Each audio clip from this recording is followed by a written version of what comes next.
The CDC says cases of strep throat are on the rise across the country.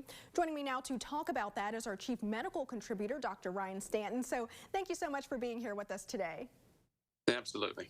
Yeah, so tell us, how serious is this latest rise in infections, and are you seeing any cases here locally?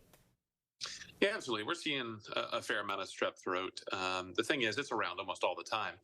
We had a little bit of a reprieve during the initial aspects of COVID, but the numbers are picking up. We're seeing a number of cases. And the good news is, for the vast majority of people, it is a very limited and uneventful disease process. The only thing that's different than the other things we see around most of the year, so this one's a bacteria etiology. So for one of very few times, I'll actually say antibiotics are indicated for this infection. And why the sudden uptick?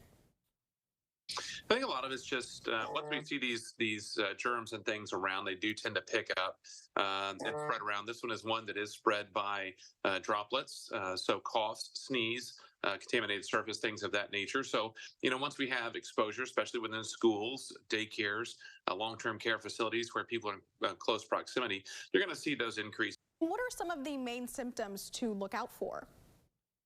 Yeah, the two major symptoms you're going to see is going to be a sore throat as well as a fever.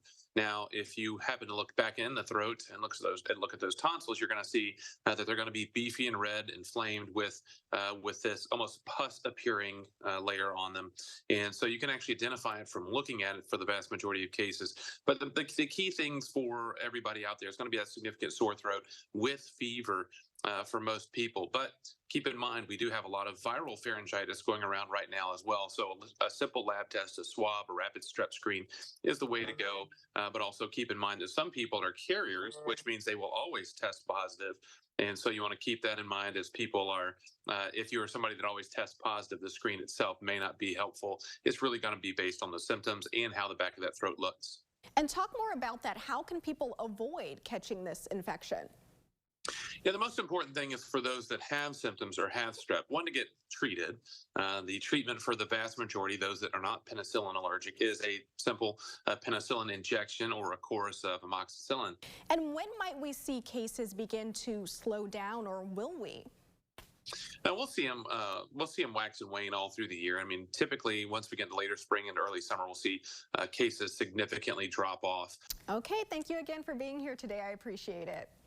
Thank you. Yeah, absolutely.